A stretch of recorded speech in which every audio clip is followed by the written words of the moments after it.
नमस्कार, आप देख रहे हैं सिटी पोस्ट लाइव। मैं हूं दीपक शर्मा और हम बात करने वाले हैं सिपाही सरोज सिंह की। सिपाही सरोज सिंह इतना पावरफुल कैसे बन गया कि उसके पीछे इतना बड़ा गिरोह चलने लगा, हथियार तस्करी करने लगा, सैकड़ों बीघा ज़मीनों पर कब्जा करने लगा, ज़मीन विवाद के मामले सलटाने लगा और उसके घर से हथियारों के ज़ख़ीरे मिलने लगे। AK-47 इंसास गोलियां तो गिनती ही नहीं, नोट गिनने की मशीन मिली गर्दनीबाग के सरिता वाटिका से और नोटों का अंबार मिला। तो कैसे सिपाही सरोज सिंह इतना बड़ा हथियार तस्कर बन गया जिसके पास नोटों को गिनने के लिए मशीन खरीदने की जरूरत आ पड़ी। इस पर चर्चा करने के लिए हमारे साथ हैं वरिष्ठ पत्रकार श्रीकांत प्रत्युष। तो कैसे एक सिपाही इतना बड़ा हथियार तस्कर बन गया कि इतने नोट आने लगे उसके पास कि उसे गिनने के लिए उसे नोट गिनने की मशीन खरीदनी पड़ी। कभी कभी ईमानदार अधिकारियों की जो ईमानदारी है ना, वो बेईमान अधिकारियों की सुरक्षा छतरी बन जाती है। अगर कोई ईमानदार डीजीपी हो या मुखिया हो, मुख्यमंत्री हो, तो उसके शागिर्दों के खिलाफ कोई आवाज़ नहीं उठाता। सोचता है 10 बार कि भाई वो तो ईमानदार है, आवाज़ उठाएंगे तो उसकी छवि पर बट्टा लगेगा। तो जो ईमानदारी जब किसी की सुरक्षा छतरी बन जाए, भ्रष्ट लोगों की सुरक्षा छतरी बन जाए, तो चिंता बढ़ जाती है। और यहाँ ऐसी ही बात लग रही है। लग रहा है कि इसके पीछे कोई ना कोई बड़ा आदमी है। कोई पुलिस विभाग का अधिकारी हो सकता है, कोई सफ़ेद पोश नेता हो सकता है, क्योंकि एक सिपाही इतना बड़ा कांड कर देगा, उसकी इतनी हिम्मत नहीं है। सिपाही तो कप्तान के नाम से पतलून में पेशाब कर देता है। कप्तान के नाम सुनते ही उसकी पतलूनें गीली हो जाती हैं। उस सिपाही ने इतना बड़ा अंपायर खड़ा कर दिया हथियार तस्करी। हथियार तस्करी का तो किया ही। AK-47 और इंसास राइफल तो प्रतिबंधित है। अब तो पुलिस में भी है, पहले पुलिस में भी नहीं था, ये सेना के पास था। अब वो हथियार वो अवैध रूप से अपने घर में रखे हुए हैं। हथियारों का जखीरा उसके घर मिला। और सिपाही से असिस्टेंट सब इंस्पेक्टर बनने के पीछे भी बहुत बड़ी कहानी होगी। यह भी आदमी कैसे प्रमोशन पा करके असिस्टेंट सब इंस्पेक्टर बन गया, ये भी सवाल है। यह भी कहा जाता है कि दियरा क्षेत्र में 100 बीघा जमीन की डीलिंग कराता था सरोज सिंह। देखिए, तो कोई ना कोई अधिकारी उसके पीछे होगा, क्योंकि एक सिपाही इस तरह का काम करेगा और पुलिस महकमे को खबर नहीं मिलेगी। मिलेगी। पुलिस महकमे की नज़र से कैसे कोई सिपाही बच सकता है भाई? अब बच रहा है तो पुलिस महकमे की खामी है। अपने सिपाहियों पर भी अगर महकमा नज़र नहीं रखेगा तो अपराधियों पर क्या नज़र रखेगा? अब एक सिपाही क्रिमिनल बन गया है और उसको प्रमोशन भी मिल रहा है। सिपाही से असिस्टेंट सब इंस्पेक्टर बन गया। उसकी रंगदारी चर्चा में थी। जहाँ भी वो रहा है वो रंगदार पुलिस वाले के रूप में मशहूर है। और पहली बार उसके खिलाफ कार्रवाई जहानाबाद SP ने की थी, जहाँ तक मुझे याद है। सस्पेंड किया गया था, SP ने किया था। ट्रैफिक में था वो। तो आप सोचिए कि करतूत तो बहुत पहले सामने आ गई थी, लेकिन अभी तक वो बचता आ रहा था। अभी तक उसके खिलाफ ना कोई जांच हुई, ना कोई कार्रवाई हुई। अब कार्रवाई हुई है तो भ्रष्टाचार का एक बड़ा चेहरा सामने आया है। देखिए, भ्रष्टाचार के खिलाफ कार्रवाई हो और भ्रष्टाचार का चेहरा और बड़ा होकर सामने आए तो चिंता बढ़ जाती है ना भाई, कि पुलिस महकमा में क्या हो रहा है। केवल भ्रष्टाचार की बात नहीं ना है दीपक, ये तो विश्वास और भरोसे के खत्म हो जाने की बात है। बिहार पुलिस या किसी भी पुलिस के जवान को, अधिकारी को आप हम देखते हैं तो आश्वस्त हो जाते हैं अपनी सुरक्षा को लेकर। आप सुनसान जगह पर जा रहे हैं, गाड़ी में जा रहे हैं, अगर कोई सिपाही दिख जाए खड़ा रोड पर तो आपका हौसला बढ़ जाता है कि अब इत्मीनान हो जाते हैं कि वो सुरक्षित है।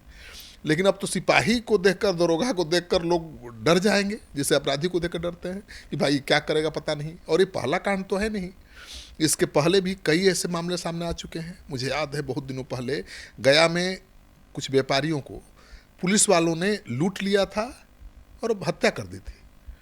अभी भी एक मामला आया था कि एक थानेदार ने गया में किसी व्यापारी को रोका और उससे अपने अकाउंट में 1 लाख रुपया का रिश्वत लिया। ये तो गुंडागर्दी है, वसूली है। तो पुलिस की वर्दी में जब छिपे हुए गुंडे ऐसे काम करने लगेंगे तो पुलिस तो बदनाम होगी, भरोसा उठ जाएगा। और ये जो सिपाही है जिसका नाम सरोज सिंह है, ये सोचिए इसकी कितनी बड़ी संपत्ति है। 4 करोड़ से ज़्यादा के प्रॉपर्टी के कागजात मिले हैं और जाली मुहरें मिली हैं।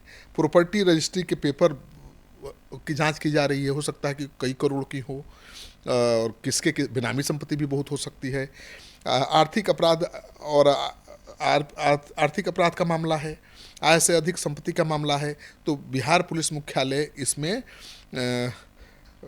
आर्थिक अपराध इकाई की मदद ले रहा है और केंद्रीय एजेंसियों, जांच एजेंसियों की भी मदद ले सकता है, ऐसी बात चल रही है।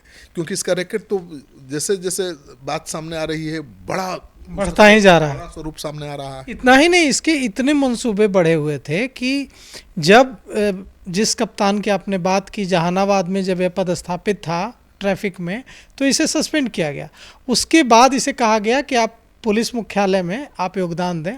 उसके बाद ये 6 महीने तक फरार रहा, गया ही नहीं एक भी दिन योगदान। तो उसी समय क्यों इसके खिलाफ कार्रवाई नहीं हुई? पुलिस में कैसे बना रहा? और उसके खिलाफ जांच क्यों नहीं हुई? प्रारंभिक जांच होती उसी समय जब जहानाबाद एसपी ने सस्पेंड किया था, तो इसके कारनामे सामने आ जाते, लेकिन ऐसा नहीं हुआ। तो एक अपराधी, बड़ा अपराधी बनकर उभरा वो।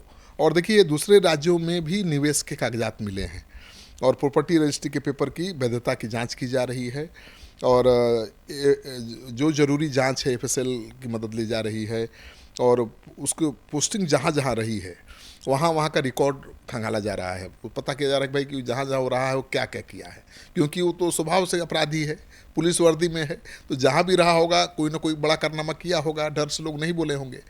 तो अब जब जांच चलेगा, अनुसंधान चलेगा, तो उसके पुराने एक से एक बड़े कारनामे सामने आएंगे। सूत्र बता रहे हैं कि एक से एक बड़े कारनामे सामने आ रहे हैं, और पुलिस मुख्यालय भौचक है कि अरे भाई, हमारे पुलिस की वर्दी में इतना बड़ा अपराधी जो अपने घर में AK-47 और इंसास रखता है, और हथियार के तस्करी के एंगल से भी जांच की जा रही है कि इसकी क्या भूमिका है। क्योंकि हथियार जैसे मिले हैं वैसे हथियार तो नक्सलियों को भी सप्लाई कर सकता है, आतंकवादियों को भी कर सकता है। और अब कौन आतंकवादियों से किसका कनेक्शन हो जाए, कहना बड़ा मुश्किल है। कभी तो यूट्यूबर का कनेक्शन, आतंकवादी कनेक्शन मिल जाता है, तो कभी इंजीनियर का मिल जाता है, कभी मास्टर का मिल जाता है। तो ऐसे में एक क्रिमिनल पुलिस वाला, उसका तो कनेक्शन कहीं से भी हो सकता है, आतंकी संगठनों से हो सकता है, नक्सलियों से हो सकता है। तो उस मामले से भी जांच की जा रही है। और सबसे बड़ा सवाल ये है कि आखिर इसके पीछे कौन था, इसका आका कौन है, जो इसको प्रोटेक्ट कर रहा था, जो इसको बचा रहा था।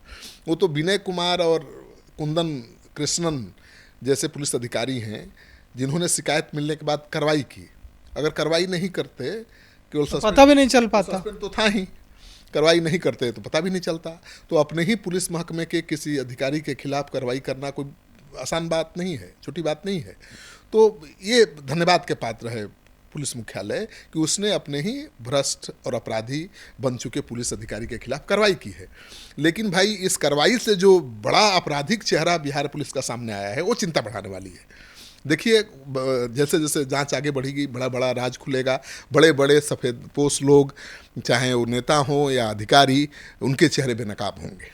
तो सिपाही सरोज सिंह की यह कहानी थी। इसमें अभी कई अध्याय जुड़ेंगे, कई नई बातें सामने आएंगी, पता चलेगा कि कहाँ कहाँ कितनी ज़मीन कब्जा की थी सरोज सिंह और सरोज सिंह के गैंग ने, किसको किसको हथियार बेचे थे। ये सारे अध्याय, ये सारा काला चिट्ठा अभी खुलना बाकी है। तो पुलिस मुख्यालय की तफ्तीश जारी है, EOU अब जांच कर रहा है इसकी, और इसमें रोज़ नए खुलासे होने वाले हैं। तो हम जैसे जैसे खुलासे होते जाएंगे वैसे वैसे इस काली किताब के नए नए अध्याय लेकर हम आपके पास आते रहेंगे।